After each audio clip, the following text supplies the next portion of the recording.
جہاں تک فگرز کا سوال ہے وہ ابھی تک جتنا سامنے آیا ہے وہ سو ہے، لیکن خطرہ یہ ہے کہ اس میں اضافہ ہوتا جائے گا۔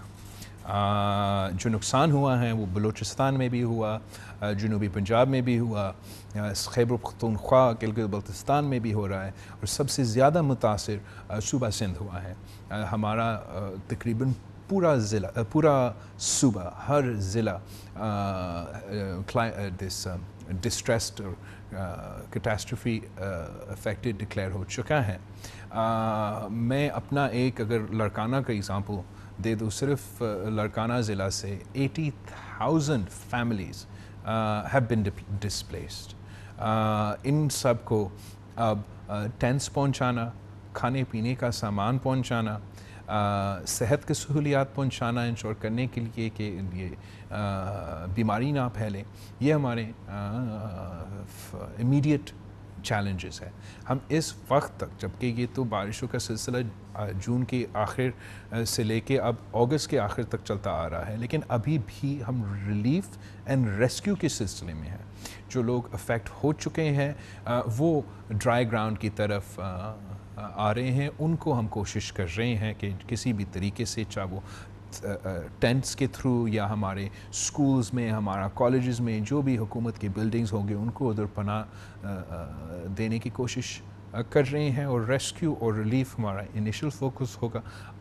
آگے جا کے ہمارا میڈیم اور لانگ ٹرم میں ہم ریکنسٹرکشن اور ریہیبلیٹیشن، نہ صرف ان لوگوں کے جو گھر افیکٹ ہو چکے ہیں، لیکن ہمارا جو انفراسٹرکچر، ہمارا سڑکیں، ہمارا برجز، جہاں جہاں وہ نقصان ہوا اس کا جائزہ لے کے آگے جا کے ان کو ہمیں بنانے پڑیں گے۔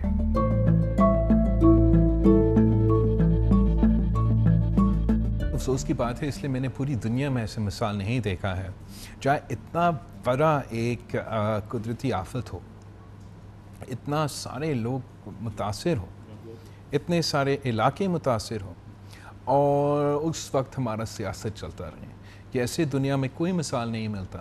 جہاں کہیں کوئی زلزلہ آیا، جہاں کہیں کوئی سیلاب آیا تو پورا ملک ایک ہو کے متاثرین کو مدد کرنے کی کوشش کرتے ہیں۔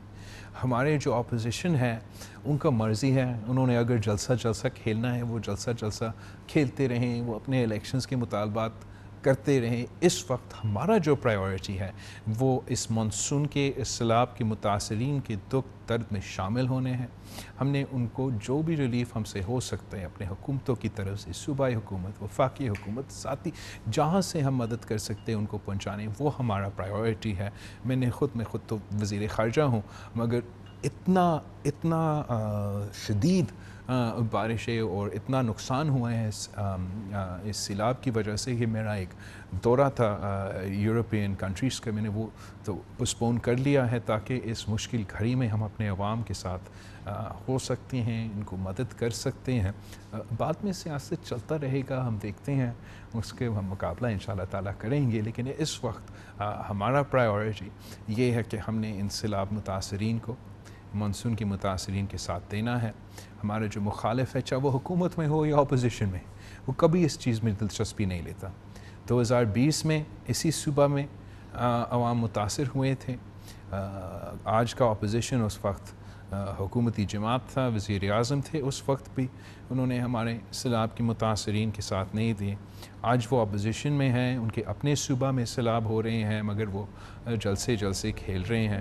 میں سمجھتا ہوں کہ یہ بہت ہی افسوسناک بات ہے۔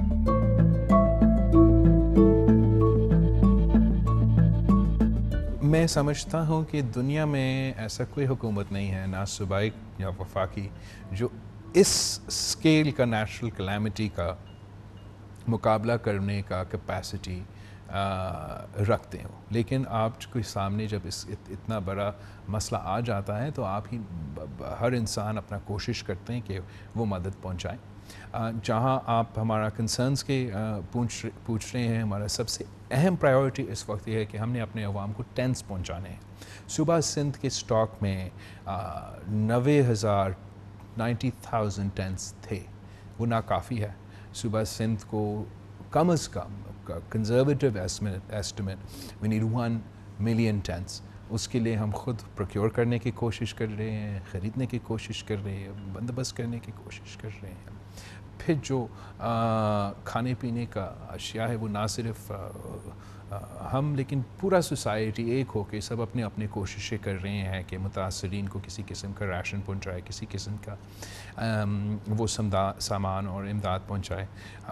یہ ایک ویلکم بات ہے کہ جو وفاقی حکومت ہے 2020 میں تو مدد نہیں کی، لیکن اس سیلاب میں جو بے نظیر انکم سپورٹ پروگرام ہے اس کے تھرو متاثرین کو کچھ مدد ملنے کا امکان ہے، اور اسی طریقے سے ہم اس مشکل کا مقابلہ کر رہے ہیں۔ بہت شکر گزار ہیں کہ ہمارے پاس یہ بے نظیر انکم سپورٹ پروگرام کا انفراسٹرکچر ہے، تاکہ ایک وہیکل ہے جس کے تھرو ہم لوگوں کو یہ مدد پہنچا سکے، ورنہ ایسے کوئی نظام نہیں تھا پاکستان میں، اور آج بھی یہ ایک ہی وہیکل ہے جس سے ہم غریب لوگوں کو مشکل وقت میں مدد پہنچا سکتے ہیں۔